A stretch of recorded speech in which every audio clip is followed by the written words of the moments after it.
Assalamualaikum warahmatullahi wabarakatuh.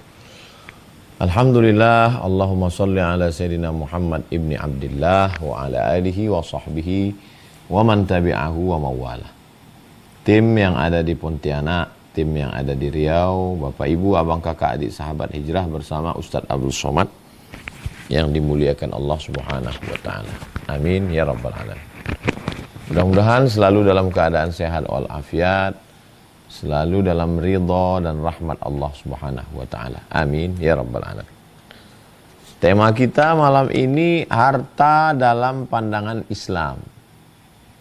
Pembahasan yang pertama surat Al-Anfal ayat 28. Surat Al-Anfal ayat 28. Wa'lamu, ketahuilah, annama, bahwa amwalukum, harta kamu, wa auladukum, dan anak kamu adalah fitnah.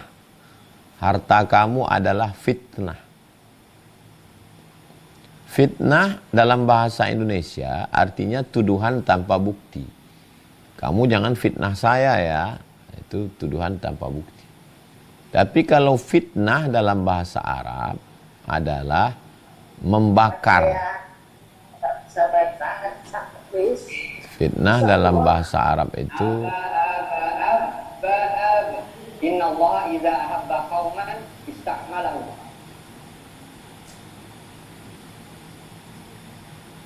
fitnah dalam bahasa Arab adalah membakar. Jadi apa maksudnya harta kamu adalah fitnah? Harta kamu adalah membakar. Maksudnya begini. Misalnya kita menggali tanah. Kita gali tanah, ketemu bongkahan hitam. Kita nggak tahu ini apa ini ya. Lalu bagaimana? Bagaimana cara kita membedakan bahwa ini batu atau emas ya? Maka kita lakukan fitnah. Fitnah artinya bakar. Kita hidupkan api, lalu kita bakar. Kalau setelah kita bakar dia meleleh, kuning, emas, ya ambil. Tapi kalau udah kita bakar sehari semalam tetap hitam, ya memang dia batu, nggak usah diambil. Kalaupun mau diambil ya batu untuk cor aja.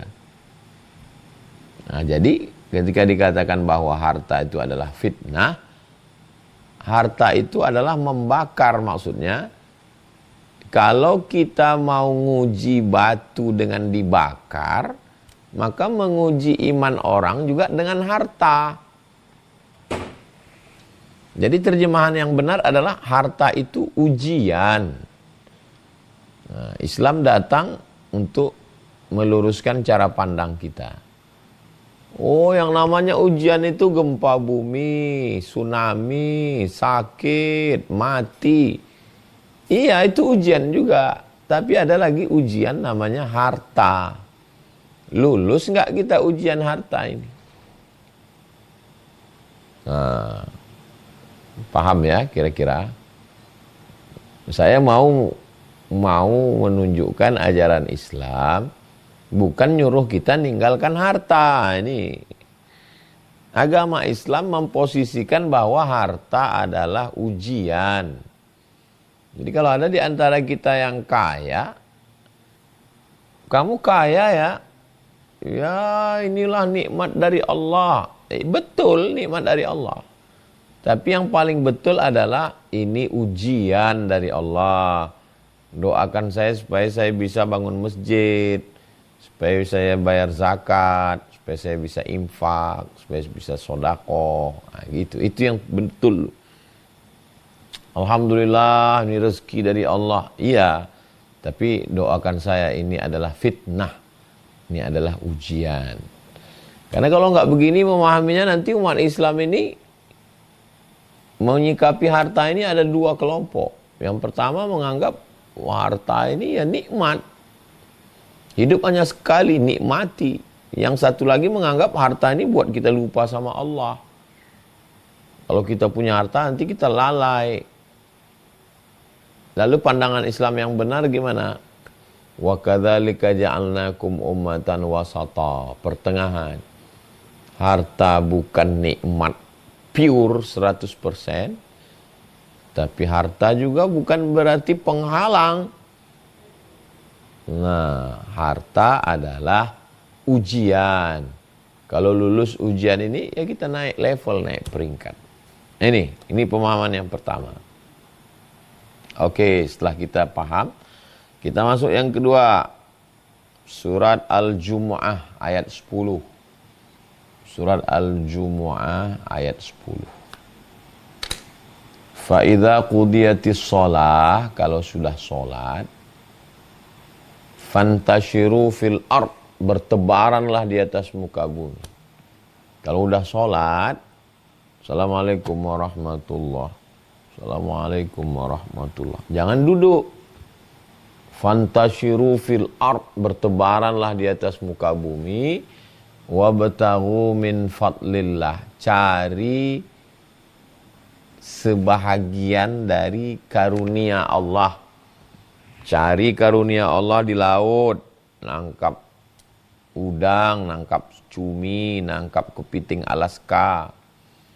Cari karunia Allah di bumi, di tanah, nanam sawit, tapi jangan menghantam hutan lindung. Apalagi sampai menggunduli hutan, nanti hujan lebat, banjir, kayunya menimpa saudara kita. Urus izinnya dengan baik, jangan izinnya 1.000 dibantai 10.000, hancur, musibah semua. Fantashiru fil ard, bertebaranlah di atas muka bumi, dan kalau dapat hasilnya bayar zakat.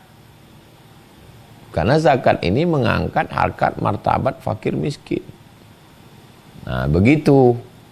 Bukan berarti kalau udah sholat, ya udah nongkrong-nongkrong aja, rezeki udah dijamin. Habislah ekonomi ini. Laut kita digarap orang, dikapling orang laut kita nanti. Hutan kita dibabat orang, gara-gara apa? Ya gara-gara orang Islam enggak mengambil dengan cara yang baik. Begitu. Yang ketiga, ini hadis Nabi. At-tajir, tajir tuh bahasa orang Betawi Jakarta artinya tajir loh. Tajir artinya kaya. Tajir dalam bahasa Arab artinya pedagang. Betul, karena dulu yang kaya-kaya itu tajir ya, pedagang. At-tajir, pedagang. As-soduq, yang jujur. Al-amin, yang amanah. Pedagang, entrepreneur, businessman yang jujur, yang amanah. Dia ma'an nabiyyin, dia nanti bersama dengan nabi-nabi. Wasiddiqin, bersama orang yang benar. Wasyuhada, bersama orang mati syahid.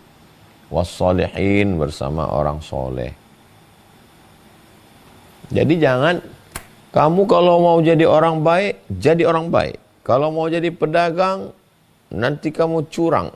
Iya, pedagang yang curang, iya banyak. Tapi pedagang yang jujur, yang amanah, sahabat Nabi. Utsman bin Affan, pedagang. Sa'ad bin Rabi, pedagang. Abdurrahman bin Auf, pedagang. Nabi Muhammad SAW, pedagang. Ketemu dengan Khadijah, Khadijahnya pedagang. Ayahnya meninggal. Ayah Nabi Muhammad itu meninggal dalam perjalanan apa? Perjalanan dagang. Nah, itu. Jadi dipahami dengan baik.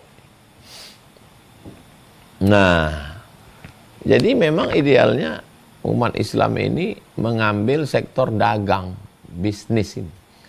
Makanya kalau bisa tablik akbar itu jangan hanya sekedar tablik akbar. Makanya saya minta tablik akbarnya di lapangan sepak bola. Kenapa saya minta tablik akbar di lapangan sepak bola? Supaya yang dagang balon, dagang mie ayam, yang jualan bakso, yang jual itu pedagang semua keluar, ekonomi bangkit, UMKM. Saya baru pulang dari Perak, Malaysia. Jadi dari mulai turun mobil, itu kanan kiri itu dibuatkan counter-counter jualan.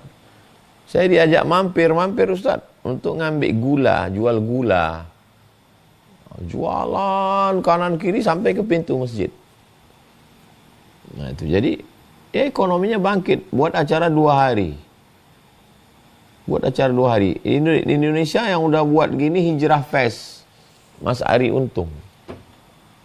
Jadi ada acara fashion show Islami, ada acara melukis, ada acara lomba, ada acara ini. Puncaknya nanti tabligh akbar.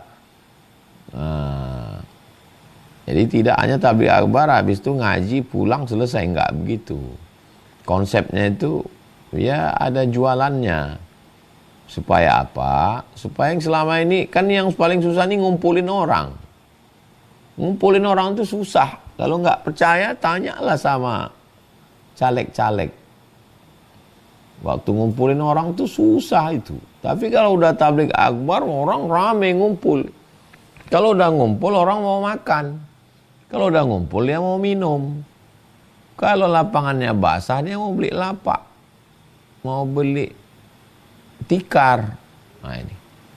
Ini kalau dikelola dengan baik, ini bagus. 4. Surat At-Takatsur ayat 1. Alhaakumut takatsur. Kamu dilalaikan oleh takasur. Dari kata kasir, saling banyak. Saya lebih banyak onta, saya lebih banyak rumah, saya lebih banyak anak, saya lebih banyak kebun, saya lebih banyak emas, saya. Alhaakumut takatsur. Kamu dilalaikan takasur. Sampai kapan? Hatta zurtumul maqabir. Sampai kamu masuk kubur. Sibuk pagi bangun tidur takasur. Mau tidur malam takasur. Dalam sholat pun takasur. Alhaakumut takasur. Kamu dilalaikan oleh takasur. Saling banyak. Kurang. Makanya dalam Islam, harta ini bukan tujuan. Harta ini hanya sarana. Hanya wasilah supaya bisa beramal soleh. Tujuannya mencari ridho Allah. Ada yang cari ridho Allahnya dengan ngajar. Ada yang cari ridho Allahnya dengan ilmu. Kiai-kiai di pondok. Ada yang nyari ridho Allahnya dengan harta. Jadi harta itu dia punya 2 cabang.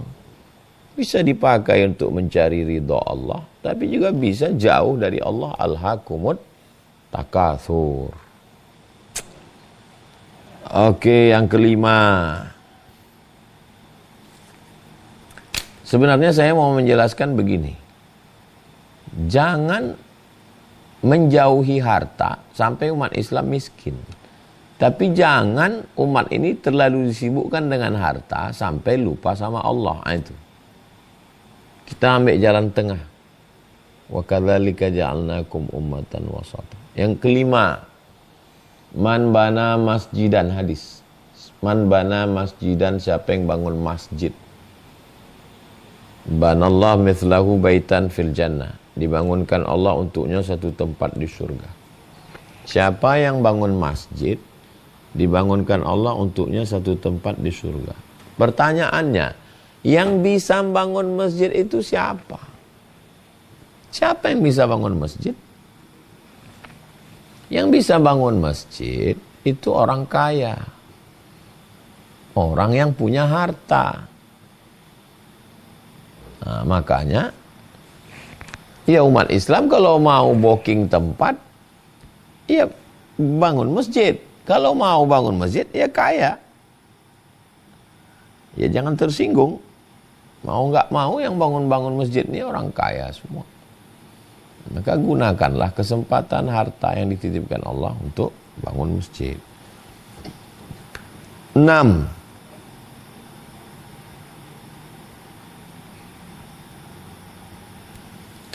Nabi menunjuk jari telunjuk dengan jari tengah. Ana wa kafilul yatim. Saya dan orang yang menyantuni anak yatim. Kahataini fil jannah, seperti ini di surga. Wa asyara bi isba'ihi, Nabi menunjuk dua jarinya. Wa farraja, dijarangkannya. Nah, artinya sejarang-jarangnya, sejauh-jauhnya telunjuk segini kan. Ini paling jauh dah ini paling jauh. Begitulah dekatnya dengan Nabi. Siapa yang bisa dekat dengan Nabi begini? Orang kaya. Kalau begitu harta penting. Harta itu penting. Gimana kita mau dekat Nabi kalau anak yatim? Dan orang kalau nggak peduli sama anak yatim, bukan logikanya kalau saya peduli sama anak yatim saya dekat Nabi. Kalau nggak peduli sama anak yatim nggak apa-apa, bukan begitu. Ara'aital ladzi yukadzibu biddin? Tahukah kamu siapa itu pendusta agama? Fadzalikal ladzi yad'ul yatim. Itulah orang yang menyia-nyiakan anak yatim. Menyia-nyiakan anak yatim. Nauzubillah. 7. Idza matal, hadis juga dalam Sahih Muslim. Idza matal insan, kalau manusia mati, inqata'a amaluhu, amalnya putus. Kalau manusia mati, amalnya putus. Illa min salasin, kecuali dari 3. Yang pertama, yang amalnya enggak putus, yang tetap mengalir adalah shadaqatin jariyah. Shadaqah. Amal yang mengalir itu adalah shadaqah. Sekarang siapa yang bisa? Siapa yang bisa shadaqah kalau bukan orang kaya? Jadi kalau kita mau lapang, kubur kita lapang, nyaman, dapat aliran pahala pagi, petang, siang, malam, beli tanah, bangun pondok, pergi ke Peloso, pergi ke Temboro, pergi ke Gontor, pergi ke Krapyak, pergi ke Jombang, pergi ke Pondok Mbah Hashim, Tebu Ireng, alumni santri ngajar, digaji. Kelihatannya berat, tapi bagi orang-orang yang kaya, yang uangnya banyak, berapalah itu? Bebaskan tanah, bangun pondok, bangun masjid, panggil santri-santri, alumni, buka tahfiz Quran. Shadaqatun jariyah, sedekah yang mengalir sampai hari kiamat. Siapa yang bisa dapat itu? Yang bisa dapat itu ya orang kaya. Tapi jangan ngaji malam ini lalu merendahkan orang miskin. Tujuannya bukan itu. Karena yang mau kita kaji malam ini sesuai temanya adalah harta. Harta dalam pandangan Islam. Saya nggak mau orang Islam ini semangat nyari harta. Tapi begitu dia udah tobat, udah hijrah, udah ngaji, malah nggak peduli dengan harta. Ini yang saya nggak mau ini. Banyak ini kejadian. Begitu udah ngaji, malah ninggalkan bisnis, ninggalkan ruku, ninggalkan. Akhirnya di masjid aja. Di masjid nggak salah. Tapi membiarkan tanah kita diambil orang. Membiarkan orang jahat, koruptor, riba, narkoba, berkuasa. Itu nggak benar. Itu pengkhianat itu. Kenapa Yahudi itu bisa berkuasa? Ya karena dia megang uang. Siapa yang megang uang dia akan berkuasa. Rothschild. Yahudi yang punya uang di Amerika, yang di Eropa itu pemegang kekuasaan. Calon presiden Amerika kalau tidak disetujui oleh lobby Yahudi nggak akan naik. Kenapa? Dia megang uang. Jadi kalau umat Islam mau berkuasa, dia mesti punya uang.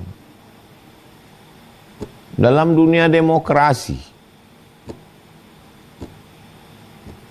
profesor, doktor, insinyur, haji, suaranya tetap satu. Kan suara nyoblos kan satu. Satu. Ada orang yang, mohon maaf ya, bukan merendahkan, yang biasa-biasa aja, satu juga, sama. Satu. Nah, ini kalau bisa dibayar, datang orang kaya, dia bayar. Kamu pilih saya. Bayar, bayar, bayar. Maka pecandu narkoba bisa jadi kades. Bisa. Kenapa? Ya waktu pemilihan dia bisa bayar. Makanya ada orang-orang yang memang dimiskinkan. Karena kalau dia kaya, dia berbahaya, dibodohkan. Menternak orang bodoh. Memelihara orang miskin. Memelihara di situ sebetulnya ngasih makan, menyekolahkan. Tapi ini nggak sengaja orang dimiskinkan. Karena kalau dimiskinkan dia jadi aset 5 tahun sekali. Makanya bagaimana Islam mengangkat derajat orang ini melalui apa? Melalui zakat. Bagaimana yang tahun ini diberi zakat itu, tahun depan itu dia sudah tidak minta lagi. Jadi kalau ada orang mengatakan agama Islam ini agama yang memanjakan orang miskin, orang Islam ini membiarkan, bukan begitu. Islam ini bagaimana orang itu menjadi baik. Setelah dia baik, dia berusaha. Dia nggak dikasih ikan. Memang ada yang dikasih ikan. Nenek-nenek suaminya meninggal, anaknya nggak ada, hidup sebatang kara. Itu kita kasih ikan. Nenek 1 bulan makannya berapa? 1 juta. 1 juta ya, 1 tahun 12 juta. Itu konsumtif namanya. Tapi kalau ada orang muda, bisa usaha nggak? Bisa. Bisa apa? Nyuci sama nyetrika. Dia nggak dikasih makan. Dia dikasih mesin cuci sama setrikaan. Dibuat nanti penyuluhan. Penyuluhan laundry. Laundry Basnas. Dilatihlah dia bagaimana nyuci yang bagus, kering, nggak apek, nyetrikanya bagus. Beri penyuluhan, dikasih parfum.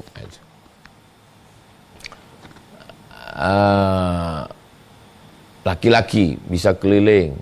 Bisanya apa? Saya jual gorengan. Kalau dikasih motor, kasih motor. Jual kopi, keliling. Sehingga dia nggak minta-minta lagi. Ini kalau bisa dilaksanakan oleh umat Islam.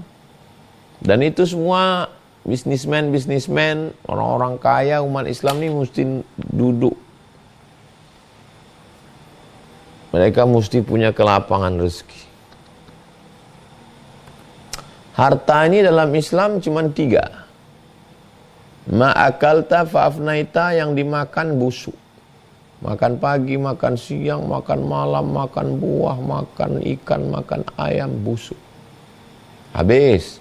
Wa malabista fa'ablaita, yang dipakai lapuk. Baju koko, baju mahal, baju bludru. Lapuk. Yang ketiga, wa mata saddaqata, yang engkau sedekahkan. Fa'amdaita, ini yang aset, yang nomor 3 ini. Hidup ini kan cuma makan pakai. Mobil pakai, rumah pakai, motor pakai. Sarapan nasi uduk, teh tarik, makan pakai, busuk lapuk. Tapi kalau kita sempat menahan hawa nafsu kita, dan kita biayai anak tahfiz sampai hafal Quran, dia jadi polisi, dia jadi tentara, dia jadi pengacara, dia buka pondok, itulah Islam ini akan bangkit. Lewat apa? Lewat harta. Islam ini bangkitnya itu lewat harta.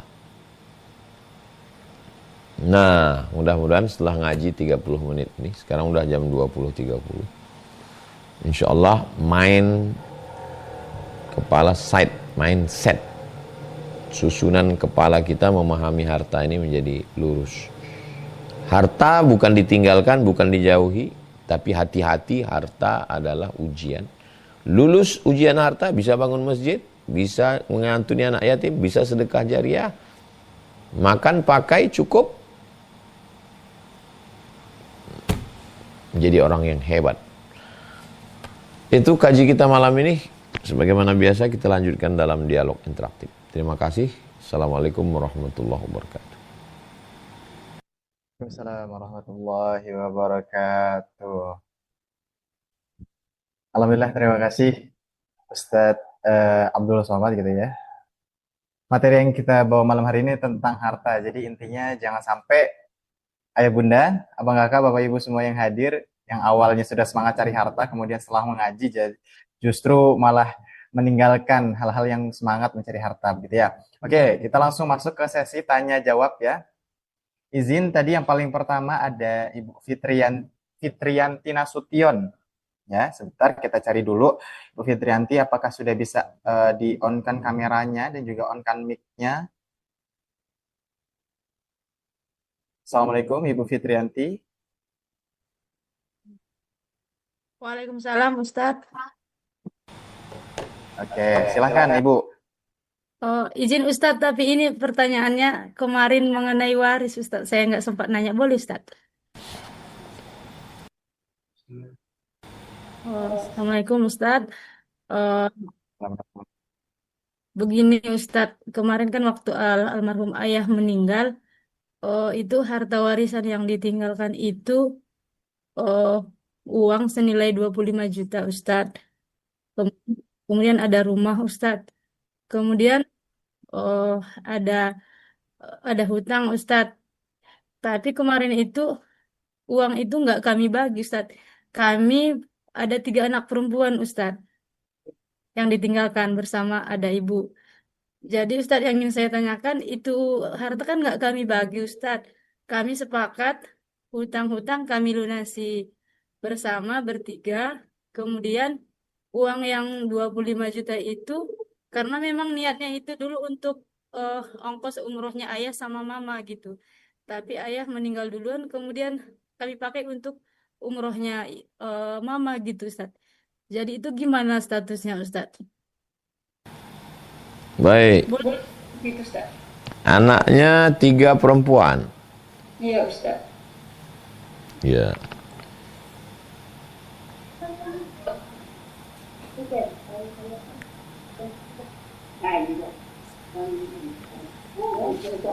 Yang pertama,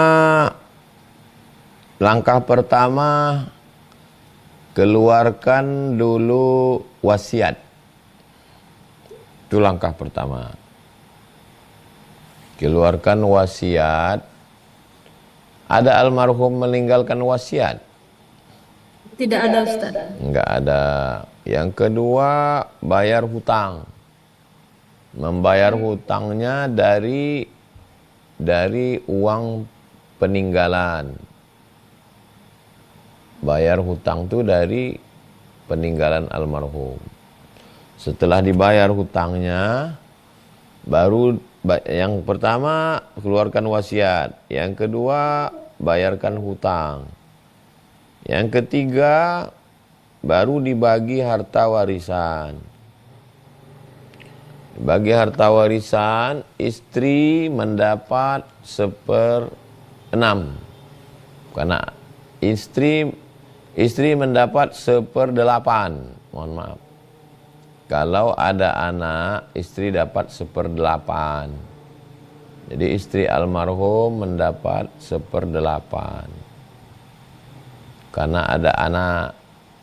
Kalau nggak ada anak, 1/4. Kemudian anak perempuan semua, nggak ada anak laki-laki, maka anak perempuan ini kalau dia sendirian, dia dapat setengah. In kanat wahidatan falahan nisf. Lalu kemudian kalau mereka tidak punya saudara laki-laki, wahum syuraka'u fits thuluts. Mereka berkongsi 1/3 3 harta. Nah, berarti ambil 1/8 istri, anak perempuan ambil 1/3, sisanya almarhum punya saudara laki-laki. Punya Ustaz. Nah, sisanya dibagi kepada saudara laki-laki. Karena dia tak ada anak laki-lakinya. Enggak ada Ustaz. Sisa setelah diambil istri, diambil anak, sisanya diambil oleh saudara laki-laki. Habis. Nah, habis sudah. Bahwa anak-anak ini mau berbakti kepada orang tua, mau belikan rumah, mau berangkatkan umroh, itu ya terserah anak. Yang penting hartanya dibagi dulu. Begitulah cara pembagian. Kalau nanti ragu, ditulis ahli waris istri, anak 3. Nanti diserahkan ke kantor pengadilan agama. Hakim pengadilan agama akan mengeluarkan kertas. Jadi kertas yang dikeluarkan oleh Pengadilan Agama Paluta, Sumatera Utara, mengeluarkan istri dapat 1/8, anak dapat sekian. Karena nggak ada anak laki-laki, saudara kandung dapat, laki-laki dapat 2 kali bagian perempuan. Jadi kalau ada konflik, itulah yang menjadi aturan. Yang saya ceritakan tadi sebagai gambaran. Begitu cara membagi harta warisan. Demikian. Wallahu a'lam. Boleh izin Ustaz. Ya. Kalau sudah terlanjur di ini Ustaz, kan sudah 2 tahun yang lalu Ustaz. Jadi karena kemarin belum tahu ilmunya, jadi utang almarhum kami selesaikan. Kemudian uang yang 25 tadi udah kami umrohkan ke mama gitu Ustaz. Jadi yang saya merasa bersalah itu ke paman saya ini Ustaz. Ada 4 orang Ustaz.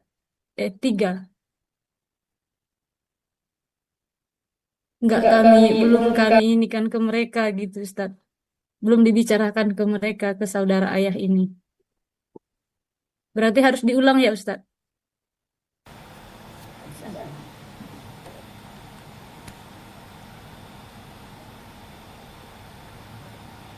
Saya ulang lagi ya. Istri dapat 1/8. Anak perempuan kalau dia sendiri 1/2. Kalau dia lebih dari 2 orang itu 2/3. 2/3 ya? Iya Ustaz. 2/3. Udah habis 1/8, diambil istri, diambil anak perempuan 2/3. 2/3, baru tinggal sisanya itulah dikasih ke saudara kandung dari almarhum karena dia tidak punya anak laki-laki. Kalau tak begitu, karena udah dibagi, bisa dibagi ulang.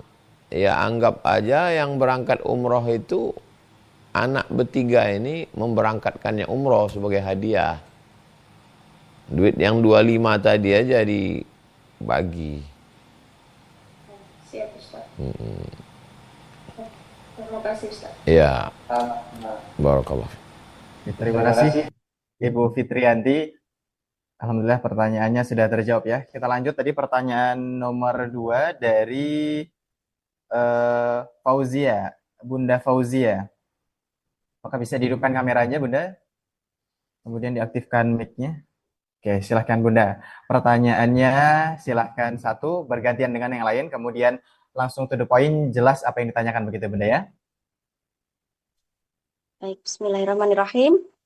Assalamualaikum warahmatullahi wabarakatuh. Ustaz, izin bertanya. Waalaikumsalam. Mohon pencerahan dan motivasinya Ustaz. Dalam hati ingin memiliki banyak uang, kaya gitu biar bisa bersedekah banyak. Namun apa daya, qadarullah termasuk golongan tanggal 15 sudah menipis gitu Ustaz. Nah, bagaimana cara kita kita untuk bersyukur dan memperbesar wadah rezeki kita gitu agar bisa lebih bermanfaat bagi banyak orang. Jazakumullah khair, Ustaz. Ya. Jadi begini, Islam ini ngasih kita, saya kasih contoh gini. Man bana masjidan, siapa yang bangun masjid. Banallah mislahu baitan fil jannah. Siapa yang bangun masjid dapat satu tempat di surga. Nih, satu tempat di surga. Karena dia bangun masjid, kan? Terus kalau kita nggak punya uang gimana? Ya ada jalan lain.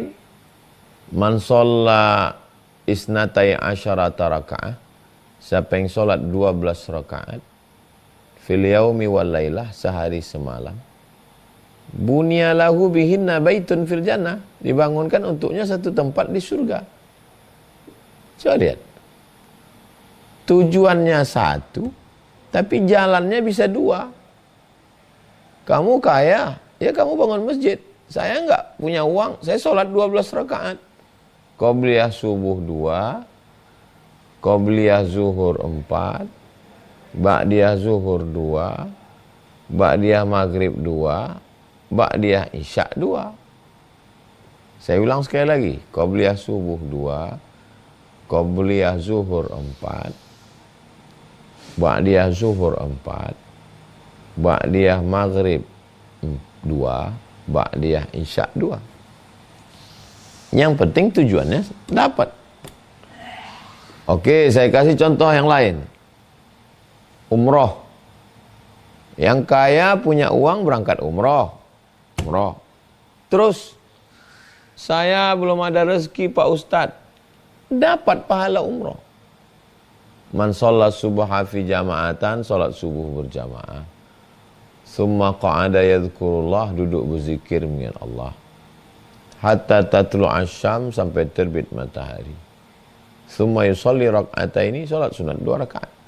Kana lahu ka ajri hajjatin wa umrah, dapat pahala seperti haji dan umrah. Dah.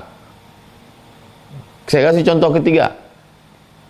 Contoh ketiga tentang sedekah. Oh, itu orang kaya sedekah. Pahalanya sedekah.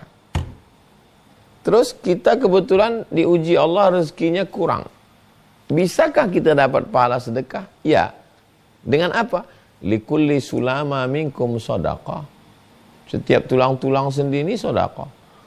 Tasbihatin subhanallah. Tahmidatin alhamdulillah. Takbiratin Allahu akbar. Tahlilatin la ilaha illallah. Dapat pahala sedekah. Jadi Islam ini agama yang sangat adil. Jangan merasa, oh saya nggak ada harta berarti saya nggak bisa ibadah. Bisa, karena pintunya banyak. Dah, itu satu pembahasan.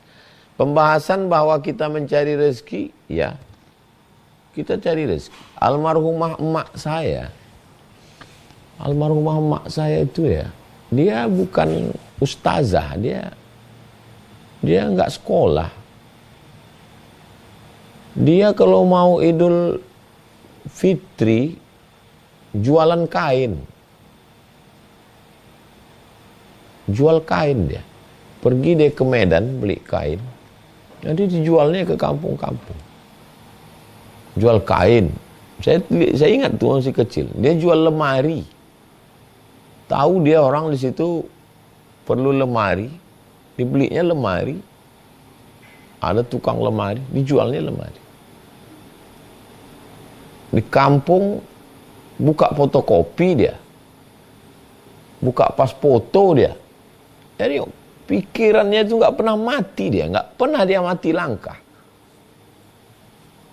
Sekarang saya udah tua nih, ingat emak saya itu nggak pernah dia mati langkah. Nggak pernah dia mau mengemis ke keluarga. Ingat saya, dari mana dia dapat modal dulu jualan kain? Dia minjam, habis itu dia bayar.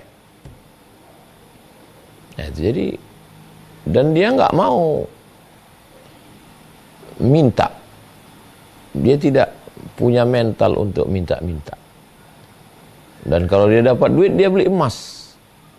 Dia setiap dapat duit, dia beli gelang, dia beli cincin, dia beli rantai. Saya mau pergi ke Mesir, jualnya gelang. Pulang saya mau beli motor, dijualnya cincin. Nah, itu. Jadi dia mencari, menabung, dan nggak mau. Nah, saya nggak bercerita teori, saya bercerita praktek langsung. Saya kira dua penjelasan itu jawaban untuk ibu. Demikian, wallahu a'lam. Jazakumullah khair, Ustaz.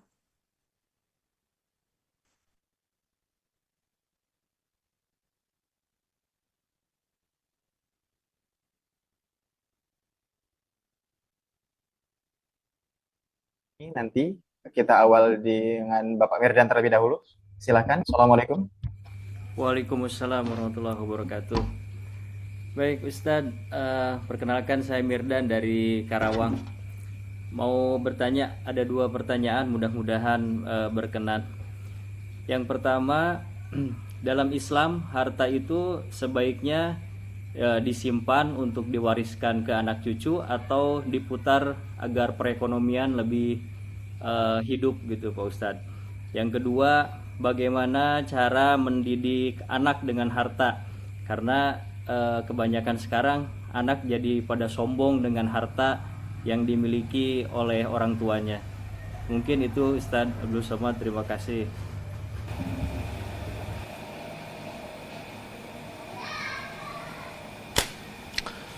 Harta itu diwariskan atau diputar. Sekarang saya punya harta, ini harta saya, iya kan? Harta saya. Ketika saya masih hidup, biar harta ini saya investasikan. Karena kalau disimpan, dia zakatnya keluar terus. Misalnya saya simpan 1 miliar. Berarti saya biasa bayar zakat Ramadan. Berarti kan saya harus keluar 25 juta. Tiap tahun. 25. Gimana caranya biar supaya nggak keluar? Ya diinvestasikan. Investasi bagi hasil. Itulah yang disebut dengan mudharabah. Kamu anak muda, ya usahanya apa sekarang? Usaha saya ternak lele Pak Ustadz. Perlu modal berapa? 100. Nah, ini ternak lele. Nanti kalau untung kita bagi hasil. Baginya berapa? Apakah 50-50? Apakah 70-30? Apakah 80-20? Itu terserah kesepakatan, bebas berapa. Jadi harta itu dalam Islam nggak boleh seperti menyimpan air sumur yang nggak ditimba. Air sumur kalau dia nggak ditimba, dia berminyak, dia busuk, bau. Air sumur harus ditimba terus supaya mata airnya jalan. Sehingga airnya fresh, segar. Begitu dalam Islam. Prakteknya dilakukan Nabi bersama Khadijah. Jadi barang-barang dagang milik Khadijah dijual oleh Nabi, nanti ada hasilnya dibagi. Nah itu, ini harta saya. Nah ketika saya mati, saya meninggal, sedetik setelah ruh saya keluar, ini harta saya ini bukan punya saya lagi. Ini sekarang ini punya saya. Kalau tiba-tiba saya mati, maka ini otomatis berpindah ke ahli waris. Istri, anak. Kalau kasusnya seperti tadi, Ibu Boru Nasution, anak perempuan semua, nggak ada anak laki-laki, saudara kandung dapat. Berarti ada hak saudara di sana. Berarti ini bukan punya saya. Jadi kalau ada orang sibuk dia ngurus hartanya, sebetulnya dia itu sedang ngurus harta orang itu. Kamu lebih sibuk mengurus harta orang daripada harta kamu, kata Nabi. Loh, kok harta orang ya Rasulullah? Iya, kalau kau mati hartamu ini kan punya orang. Punya istrimu 1/8 karena ada anak, punya anakmu. Kalau kau tak ada anak laki-laki, punya saudaramu. Habis. Yang untuk kita mana? Itulah yang kita sedekahkan itu. Itulah yang punya untuk kita. Jadi pertanyaan pertama, harta itu, ya kalau kita masih hidup, kita putar. Kalau kita udah mati, ya dibagi.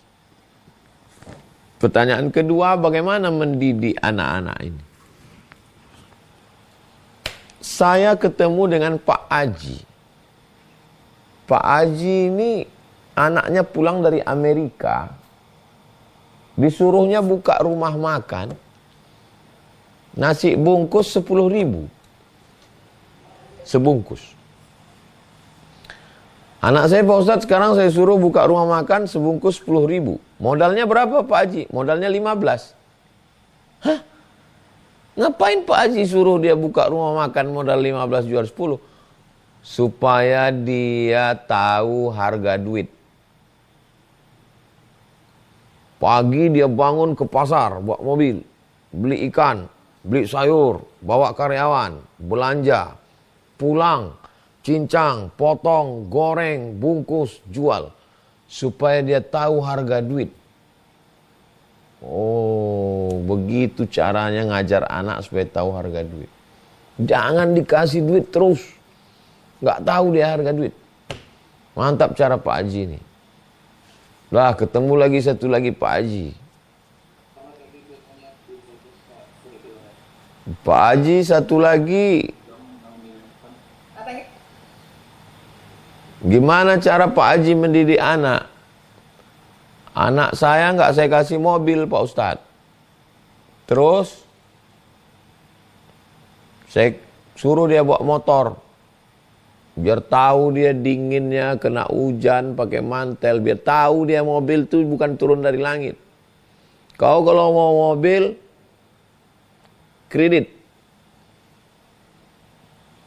Kreditnya yang syar'i, yang syariah. Cicil.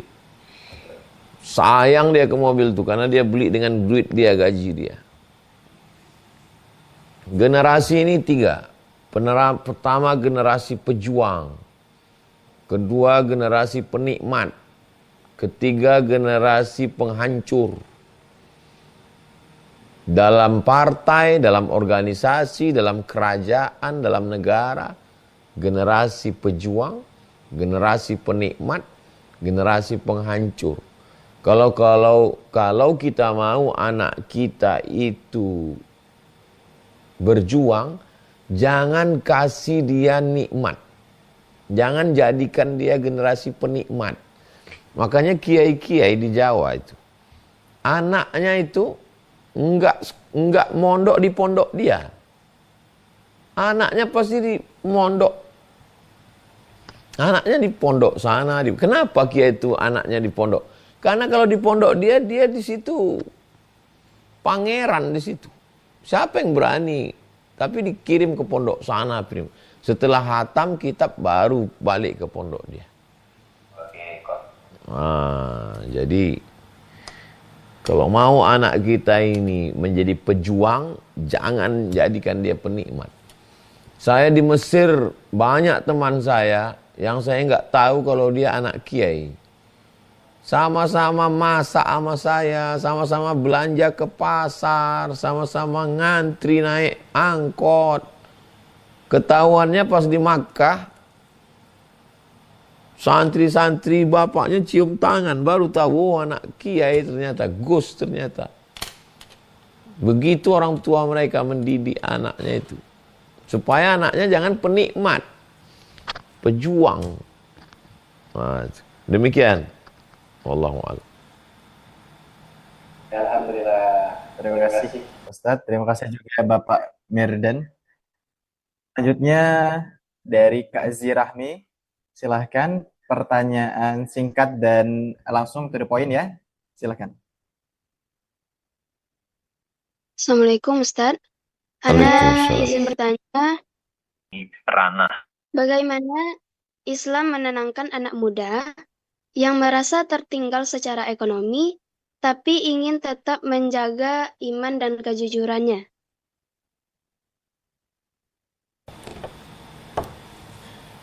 Sedemikian pertanyaan dari Ustaz. Anak muda,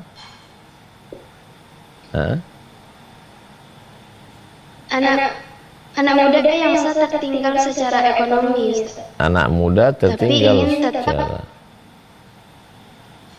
anak muda ekonomi. tertinggal ekonomi, terus Tapi ingin tetap menjaga iman dan kejujurannya. ingin tetap jaga iman. Anak muda tertinggal secara ekonomi, tapi dia mau menjaga imannya. Ya, Ustaz.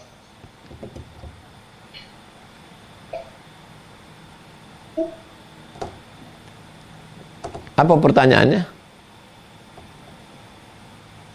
Bagaimana Islam menenangkan anak muda, Ustaz? Yang merasa tertinggal secara ekonomi. Pertama, usaha. Yang kedua, doa. Yang ketiga, tawakal. Yang keempat, ridho. 4. Pertama, usaha. Usaha, dagang, tani, sekolah, bisnis, usaha. Setelah usaha, doa, tahajud, zikir, nazar, tawasul. Setelah doa, tawakal. Serahkan semua pada Allah. Setelah tawakal, apa yang dapat, ya ridho, diterima. Berarti memang itulah rezeki kita gitu. Tapi jangan step yang 4 ini langsung ngelompat ke ridho. Enggak bisa. Jangan langsung ke tawakal. Stepnya ini harus tepat. Usaha, doa, tawakal, ridho. Banyak saya ketemu anak-anak muda yang orang kampung, orang tua anak yatim. Tapi karena gigih, ulet, semangat. Banyak juga anak-anak orang kaya, anak pejabat. Bapaknya mati, ya anaknya. Itu. Jadi kalau orang tua saya mengajarkan, jangan berharap pada ada, jangan putus harap pada tak ada. Jangan berharap pada ada, jangan putus harap pada yang tak ada. Jangan berharap pada yang ada bapakmu, ada mobil bapakmu, ada ruko bapakmu, ada kebun bapakmu, ada emas bapakmu. Jangan putus harap pada yang tak ada. Tak ada warisan, tak ada ayah, tak ada backup, tak ada ordal. Jangan putus harap. Yang penting 4 langkah step. Usaha, ikhtiar, doa, tawakal, habis ridho, serahkan pada Allah. Insya Allah banyak yang sudah mempraktekkannya. Allah SWT bukakan pintu rezeki. Demikian. Syukran, Ustaz. Afwan. Selanjutnya, mungkin karena waktu kita terbatas, ya. Waktu Tuan Guru Ustadz Abdul Somad juga terbatas. Mungkin ini sebagai penanya terakhir, yaitu dari Bunda Susilawati dari Palembang yang sudah resen sejak awal, ya. Silakan Bunda.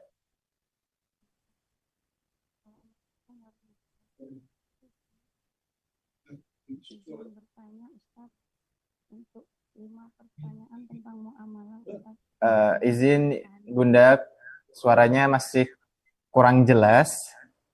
Mungkin bisa didekatkan ke HP-nya. Ya. Izin bertanya Ustaz untuk 5 pertanyaan tentang muamalah, mohon sekali. Izin Bunda, mohon maaf, kita terkendala waktu, jadi mungkin bisa diberikan 1 pertanyaannya dan dipersingkat begitu. Baik. Izin bertanya Ustaz terkait tentang muamalah. Yang pertama yaitu tentang eh, sewa tentang menabung. Apakah boleh dalam kegiatan menabung si pemegang tabungan meminta uang sewa jasa terhadap penabung? Yang kedua, jika diperbolehkan mendapatkan uang jasa, apakah boleh perhitungannya menggunakan metode persentase seperti 100 ribunya diminta uang jasa 5.000, baik untuk yang menabung sedikit-sedikit ataupun yang langsung banyak. Apakah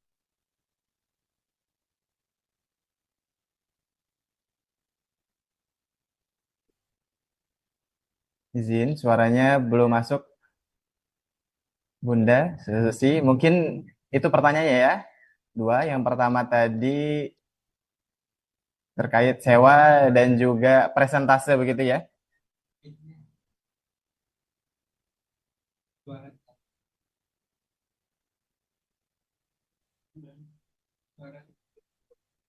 Suaranya belum masuk, Bunda. Mati mic-nya. sekarang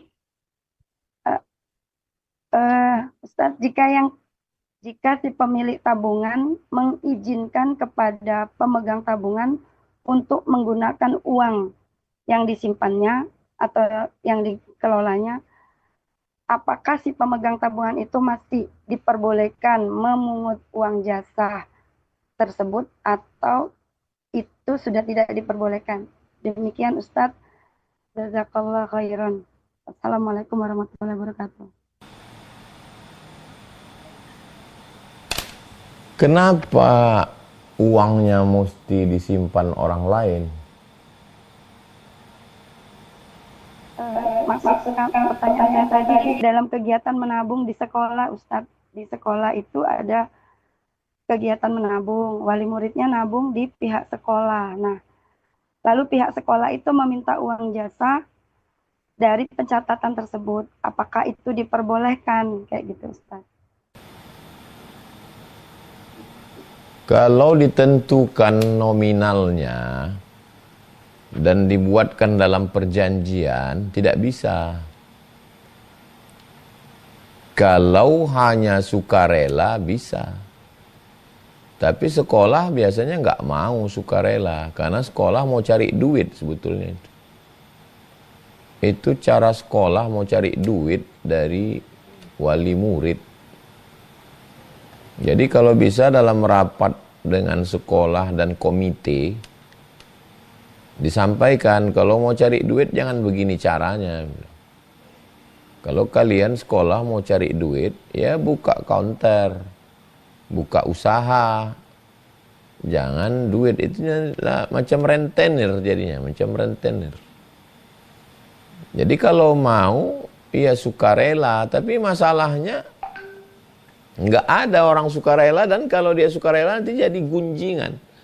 Alah bapak ibu si anu ngasih sebulan cuma 5.000, padahal dia punya mobil.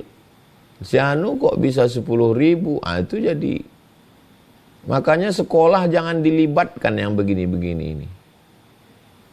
Sekolah nggak usahlah terlibat ngurus-ngurus duit ini. Sekolah kan udah ada dana, banyak dia dapat dana. Sekolah kalau mau ngurus MBG aja. Sekolah buat dapur. Banyak untungnya itu, ratusan juta, daripada mengutip-ngutip duit ini. Jadi dalam rapat wali murid dengan komite, nanti video ini potongkan. Sampaikan ke mereka, sekolah kalau mau cari duit, nggak usah main potong-potong. Ini kan sekolah banyak udah kena ini, nggak boleh wisuda, nggak boleh acara hotel, nggak boleh acara liburan-liburan. Kenapa? Karena sekolah ini memeras. Sekolah memeras. Saya buat sekolah juga. Sekolah kami nggak ada uang bangunan. Kenapa? Karena wakaf. Nggak ada wisuda, nggak ada wisuda. Buat acara kenduri, minum, makan kue, bawa kue masing-masing dari rumah. Nah, salahnya ini yayasan mau nyari duit, memeras, diperas orang tua nih. Dari dulu banyak kali, dari seragam diperas juga, dari wisuda. Pertama anak masuk, peras uang pendaftaran, uang bangunan. Awal tahun ajaran baru, peras daftar ulang. Anak mau tamat, peras lagi, wisuda. Acara liburan semester, peras. Oke, banyak mati wali murid nih gara-gara itu. Nah, itu tentang. Lalu kemudian ada pula mau minjam duit ini. Duit udah terkumpul. Nah, tukang kumpul kena motong pula. Ini mau minjam nanti dikasih pula riba itu. Terkumpul duit 20 juta. Ditanya pula, siapa di antara bapak ibu yang mau minjam duit ini? Pinjam nanti bunganya sekian, riba itu. Berkahnya tak ada, berkecimpung di ruang riba. Kalau mau ya bukalah usaha yang halal-halal. Tak usahlah yang haram-haram. Siapa yang tidak meninggalkan riba ini, fa'dzanu biharbim minallah.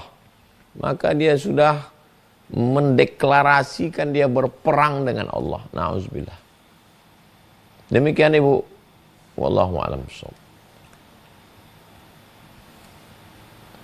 Pertanyaan terakhir.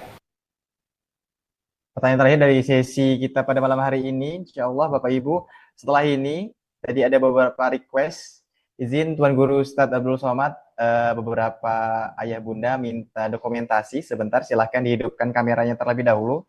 Kita dokumentasi cepat Bapak Ibu karena kita ada sekitar kurang lebih 7 slide, jadi silahkan semuanya dihidupkan. Saya akan hitung ya, semuanya silahkan on cam kan terlebih dahulu. Oke, hitungan ketiga ya. Slide pertama, 1, 2, 3. Slide kedua, 1, 2, 3.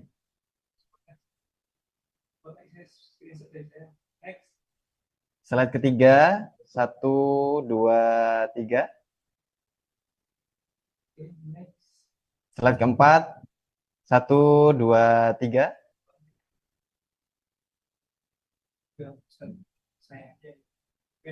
Slide kelima, 1, 2, 3. Slide ke-6, 1, 2, 3. Slide terakhir, 1, 2, 3. Oke, alhamdulillah. Terima kasih Bapak Ibu gitu ya yang sudah mengikuti kegiatan kita pada malam hari ini. Alhamdulillah kita sudah belajar banyak tentang harta begitu ya dalam pandangan Islam yang juga tentunya bisa menenangkan hati kita semua. Oke, setelah ini acara akan kita tutup, tapi mohon izin Tuan Guru Ustadz untuk closing statement dan juga dibantu untuk doa penutup begitu Ustadz, silahkan.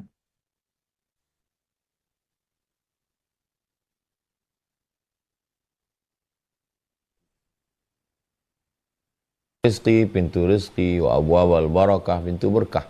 Supaya kami dapat berzakat, berwakaf, berinfak, bersedekah, bangun masjid, menyantuni anak yatim, memberikan modal usaha kepada sahabat-sahabat kami, memberikan pertolongan kepada saudara kami yang belum beruntung, bil khusus yang dekat dengan kami di Aceh, di Sumatera Utara, di Sumatera Barat. Allahumma ja'alna minal ladzina yastami'una al-qawla fayattabi'una ahsanah. Jadikan kami orang yang mendengarkan nasihat yang baik tentang harta, sehingga kami tidak menghindari harta dan kami tidak dimabuk harta, tapi kami menjadikan harta ini sebagai sarana, wasilah untuk kami bisa mendekatkan diri kepadamu ya Allah. La taj'alid dunya akbara hammina wala mablagha ilmina. Jangan jadikan harta ini sebagai tujuan hidup kami. Jangan jadikan harta ini sebagai harga dari ilmu kami. Allahumma ja'al a'malana wa amwalana minal amwalil jariyah.